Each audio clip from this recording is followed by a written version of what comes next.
전국적으로도 지금 코로나19 신규 확진자들이 많이 증가하고 있는데 고비다 뭐 네네네. 진짜 고비다 뭐 이런 얘기 하지 말자 그랬는데 솔직히 이번이 진짜 고비라고 느껴져요.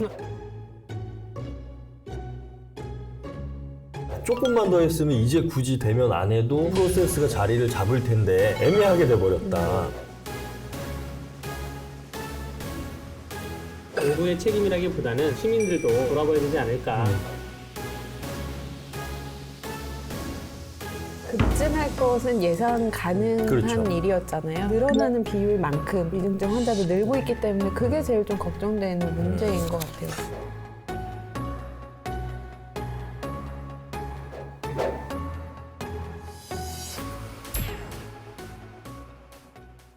네, 강원 기자들의 멈추지 않는 취재 뒷얘기 강원 기자회견 지금 시작하도록 하겠습니다. 이다혜 기자 그리고 연합뉴스의 박영서 기자, 청년 변호사 강대규 변호사 모두 나오셨습니다. 반갑습니다.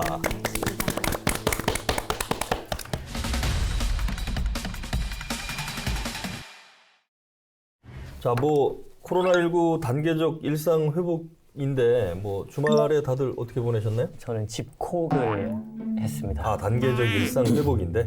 네, 어. 단계적 일상 회복인데 예. 날씨도 너무 춥고 우리 예. 또 아기들 데리고 나가기엔 잠깐만 나가도 이제 볼이 이렇게 금방 얼어버리니까 날이 요새 어디 조금 좀 쌀쌀하죠? 나가도 좀 무섭고 그리고 실제로 강원도 춘천에도 확진자가 너무 많이 나오니까 네네네. 좀 어디 데리고 가기가 무섭더라고요. 애들은 이제 마스크를 씌워도 잘 안 한단 말이에요 아직. 그래서 좀 무서워서 이번 주는 그냥 집에 조용히 있었습니다. 예. 애들 이렇게 키즈 카페나 아이들 이렇게 가는 그런 공간들은 지금 다 이제 일상 회복은 됐나요? 어떻습니까? 출입 제한이 좀 있을까요? 거긴 출입 제한은 없고 예전부터 이제 정상적으로 운영은 하고 있는데 네. 키즈 카페라는 곳이 이제 아이들은 아시겠지만 잘하는 아이들도 있지만 특히 거기 아이들만 있는 게 아니라 어른들 같은 경우에도 이제 아이들은 한 곳에서 뛰어놀면 어른들은 이제 음료를 마실 수 있는 공간이 있어요. 그래서 어른들끼리 모여 네, 그러니까 있죠. 보통 이제 엄마들끼리 모여서 애들은 뛰어놀게 이제 내버려 두고 엄마들끼리 이제 커피 한 잔 마시면서 수다 떨고 이런 공간인데 아무래도 워낙 이제 사람들이 많이 왔다 갔다 하는 공간이고 또 많다 보니까 그 인원도 적지 않다 보니까 키즈 카페나 이런 곳을 가기에는 아직 좀 솔직히 좀 꺼려지더라고요. 예. 키즈 카페 같은 곳은 이제 코로나19 상황 때도 그렇지만 인원을 자체적으로 좀 이제 제한을 하면서 예약제로 운영을 한다던가 예약제로.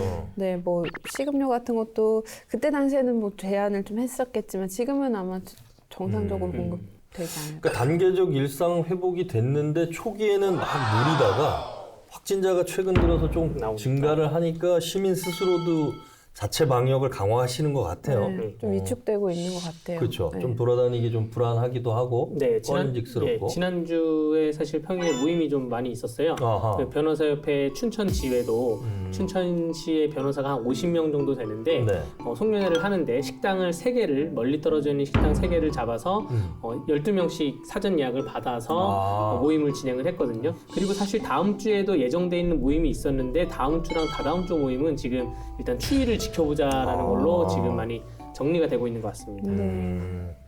전국적으로도 지금 코로나19 신규 네. 확진자들이 많이 증가하고 있는데 강원도도 추세는 좀 비슷한 것 같아요. 네, 어떻습니까? 지금 그야말로 그 위드 코로나를 이제 11월부터 시행하고 나서 네. 초기에는 좀 괜찮았거든요. 예, 우리 예. 강원도만 놓고 보면은 한 하루 평균 한 30명 정도 나오다가 이게 한 11월 15일 딱 네. 중순께부터 갑자기 급격히 늘기 시작했습니다. 진짜 쏟아지기 시작했다고 봐도 무방한데 예. 이게 연일 그 하루 최대 확진자 수를 계속 갈아치우다가 네. 급기야 11월 26일에는 93명, 거의 100명에 육박하는 확진자가 발생을 했고요. 예. 제가 예전에 설 연휴 고비다, 네네네. 고비다, 이런 얘기 하지 말자 그랬는데 솔직히 이번이 진짜 고비라고 느껴져요.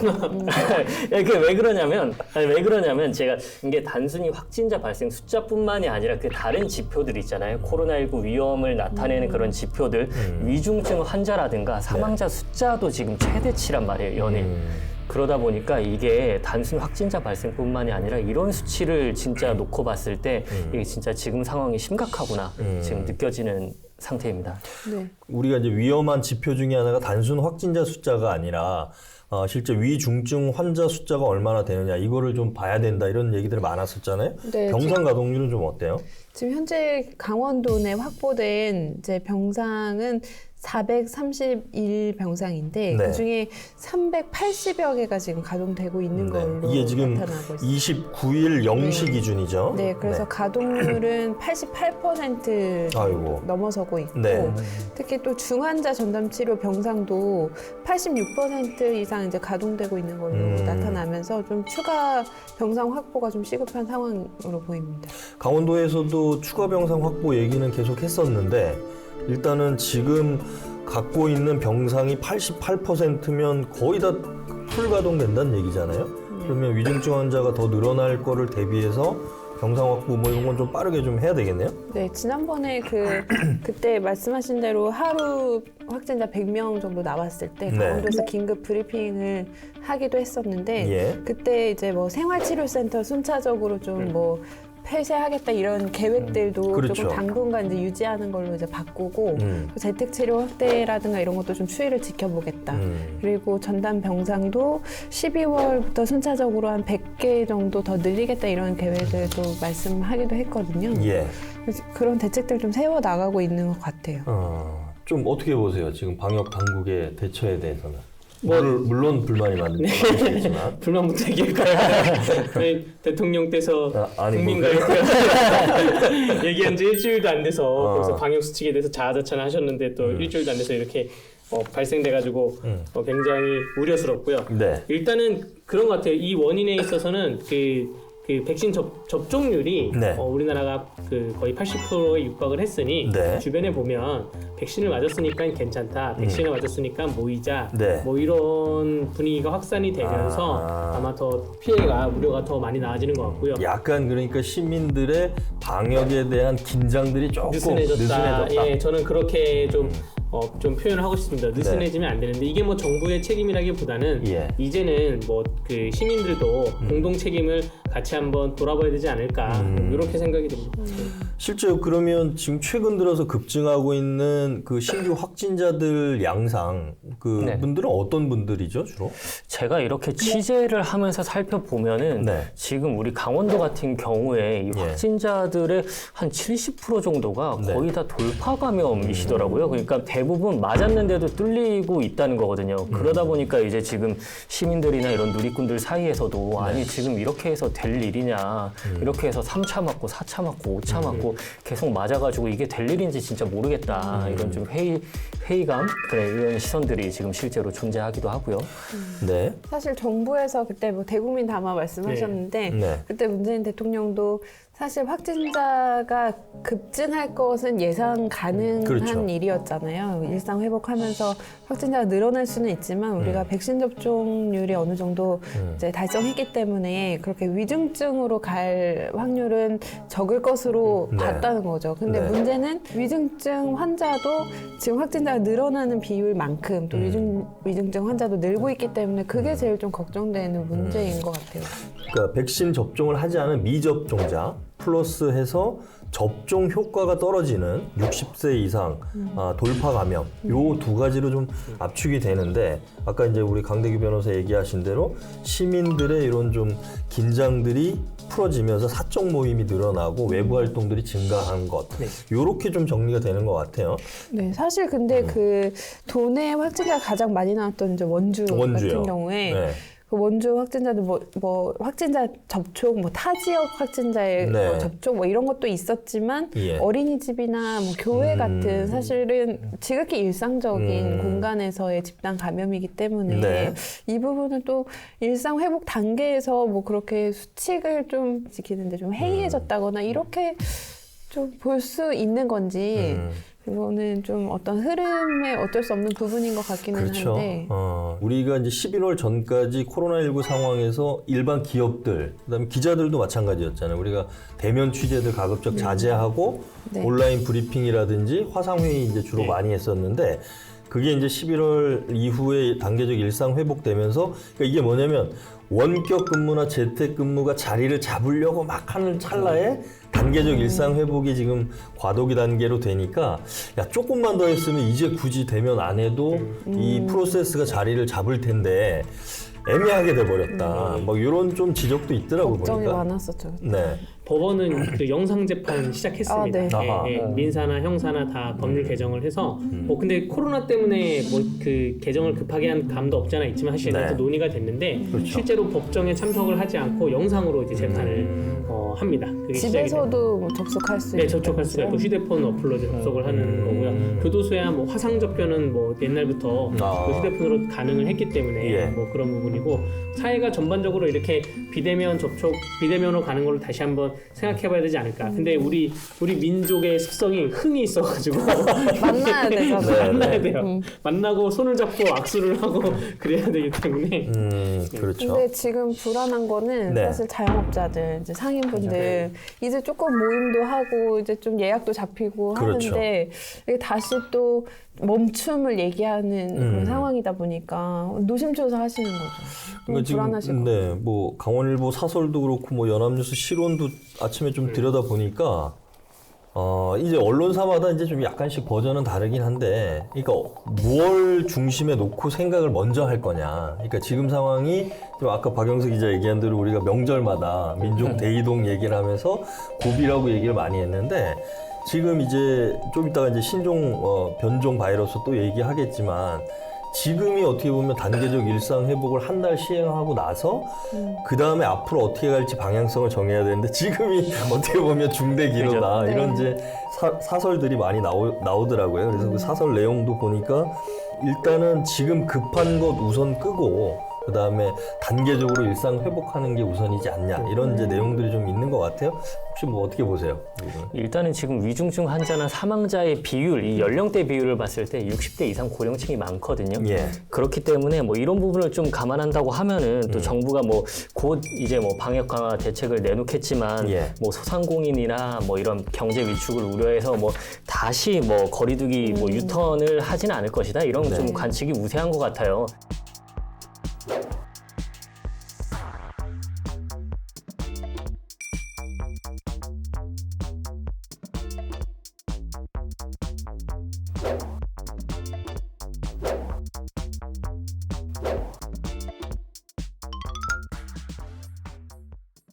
자, 그런데 이런 상황에서 지금 남아프리카 공화국 발 신종 변이 바이러스가 출현을 했다. 네. 외신들이 이제 많이 쏟아내고 있는데, 국제부 기사들이 네. 보니까 이름이 오미크론이라고 지금 이 변이 바이러스를 네. 명칭을 정한 것 같아요. WHO에서.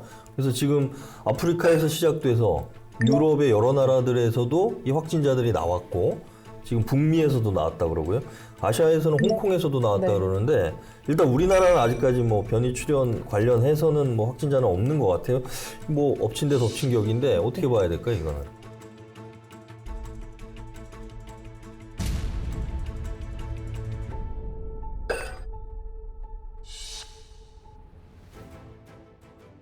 어젯밤에 기사 보니까 남아공에서 확진자 일주일 만에 네. 거의 4배 가까이 늘었다고 하더라고요. 그래서 너무 급속도로 확산되고 있기 때문에 공포가 더 커지지 않나 싶은데 예. 그 지금 이게 분석이 좀 어렵다고 해요. 그 그렇죠. 남아공이 백신 접종률이 이제 낮은 수준에 그치고 있어서 이 확진자들이 백신을 접종하고 이게 돌파 감염인지 아닌지를 예. 분석하기도 어렵고 아하. 또 이게 뭐 사망률이나 이런 것도 좀 지금으로서는 너무 이제 분석하기가 지금 네. 어렵다. 그래서 PCR 검사로 오미크론이 안 잡힌다는 그런 얘기가 있어서 네. 이걸 또 어떻게 국내에 들어올 경우는 어떻게 통제할 그렇죠. 거냐. 일단은 지금 그런 케이스에 대한 연구 분석들이 아직 사례가 많지 않기 때문에 여러 가지를 지금 뭐 속도를 내서 한다는 이제 보도들은 나오고 있더라고요. 근데 일단 공포감인 것 같아요. 네. 그러니까 일단 뭐 지금 이게 어느 정도 피해를 미치는지 여부도 전에, 일단 왜냐하면 유럽에서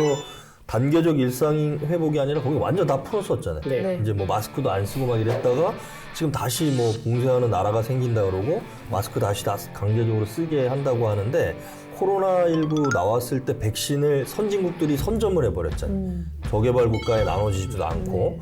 그러니까 체면이고 뭐고 없었던 거죠. 근데 그걸로 해결되지 않는 단적인 게 제2의 변이 바이러스들이 계속 나오는 거예요. 왜? 그 저개발 국가에서는 백신 접종을 많이 못 맞았다 보니까 이게 인체에서 여러 번 뭐 변이가 뭐 계속 생성될 수 있는 구조가 있다 그러더라고요. 그러니까 세계라는 게 계속 교류가 되고 사람 뭐 물자들이 계속 왔다 갔다 하는데 자기네 나라만 백신율 뭐 80% 90% 맞아봐야 어딘가는 들어올 수 있다는 거죠. 그러니까 이게 그거에 대한 어떤 사례를 단적으로 좀 보여주는 거 아니냐 뭐 이런 말씀을 하시는데 참 공감이 가는 얘기인 것 같아요. 네. 그 변이 바이러스라는 게 벌써 몇 차인지는 모르겠어요. 근데 한 3-4달에 한 번씩 계속 변이다라는 소식을 듣는데 그 변이로 인한 뭐 사망률이나 네. 뭐 혹은 중증률에 대한 명확한 통계는 아직 제시된 것이 없거든요. 우리가 기댈 수 있는 것은 뭐 WHO 발표면 그나마 난데 네. WHO 발표가 아니라 그냥 외신 보도에 네. 의해서 국민들이 접할 수만 있기 때문에 요거에 대해서는 정부가 국민들이 공포감에 떨지 않도록 명확하게 자료를 좀 발빠르게 공식적인 발표를 네. 좀 해줘야 된다고 봅니다. 중요한 얘기인 것 같아요.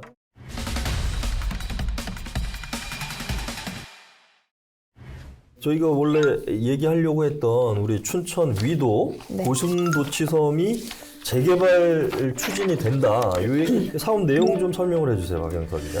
저희 이 춘천에서 이제 오래 이제 나고 자라신 분들이나 이런 좀 오래 사신 분들은 위도하면은 이제 뭐 소풍의 메카라든가 뭐 캠핑의 또 메카라든가 이런 좀 시민들을 위한 휴식 공간으로 많이 기억하고 계실 텐데 이 위도가 다들 아시겠지만 2000년대 중반에 이제 네. BTB 리조트 개발이라는 데서 이제 이탈리아의 베니스처럼 우리가 한번 만들어 보겠다. 진짜 휴양 시설을 지으면서 물기를 내서 뭐 진짜 숙박 시설마다 그런 뭐 보트 같은 것도 뭐 그런 것도 하고 그런 정말 뭐 특급 호텔, 뭐 별장형 콘도 이런 정말 장밋빛 청사진을 내놓고 이제 사업을 시작을 했다가 이게 사실 우리 사업의 이런 개발 사업에서 가장 큰 문제는 돈이잖아요. 그렇죠, 이게 이제 그렇죠. 자금줄이 막히면서 사업이 결국에는 좌초되고 지금 13년째 허허 벌판으로 있는 상태였는데 네.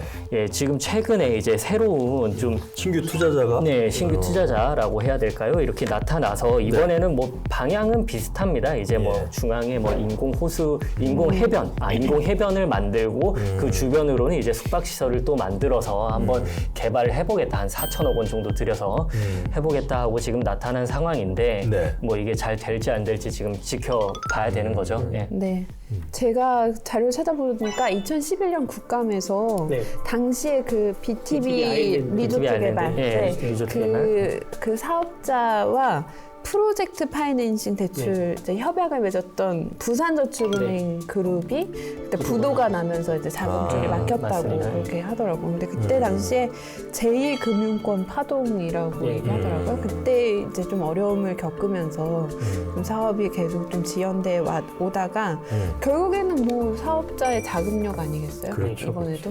이렇게 그 부산저축은행이 부도가 나가지고 자금줄이 막힌 건데 그럼 부산저축은행이 부도가 났으면 보통 다른 저축은행한테 기대입니다. 네. 근데 말씀하신 것처럼 그 당시에는 모든 저축은행이 한꺼번에 파동이 나면서 문제가 발생했고 그렇다고 1금융권에서 직접 자금을 대출하던가 뭐 컨소시엄이 들어오거나 이런 경우는 흔치가 않아요. 그래서 그때 자금줄 때문에 막혀 있는 건데 사실 그 부분에 있어서 정부가 도정부나 시정부가 약간 그 인맥을 동원하던가 뭐 다른 푸시 작업을 통해서 좀 도와줄 수도 있었던 부분인데 그렇게는 좀 이루어지지 않은 좀 아쉬움이 있죠. 어쨌든 지금 새로운 컨소시엄이 형성돼가지고 한다고 하니까 예. 좀 기다려보고 기대해봐야 될 것 같습니다. 그렇죠.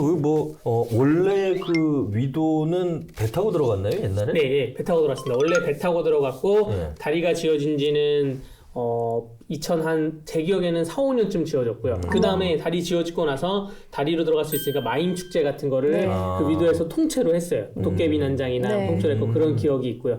그리고 최근에는 오히려 다리로 지나가면서 위도가 옆에 보이는데 네. 매우 안타깝고 오히려 좀 흉물이 네. 돼가는 거 아닌가. 벌판이니까. 예. 그래서 속으로는 저거를 방치하지 않고 뭐 시나 도에서 매입을 해가지고 뭐 그 좀 더 이렇게 말씀하신 그 관광 경영을 공영 개발 주도로 할 수도 있지 않나 이렇게 생각도 했었는데 어쨌든 새로운 사업자가 나타났다고 합니다. 네. 네. 그러니까 아마 그때 초기 단계가 아마 그 미국의 서브프라임 모기지론 때문에 국제 금융 위기 뭐 이런 거하고 다 겹쳐가지고 사업 추진이 제대로 안 된 것도 있지 않을까 뭐 이런 생각이 드는데 뭐 위도가 아무튼 더 좋은 관광지로 개발되는지 저희도 좀 지켜보는 걸로 하겠습니다.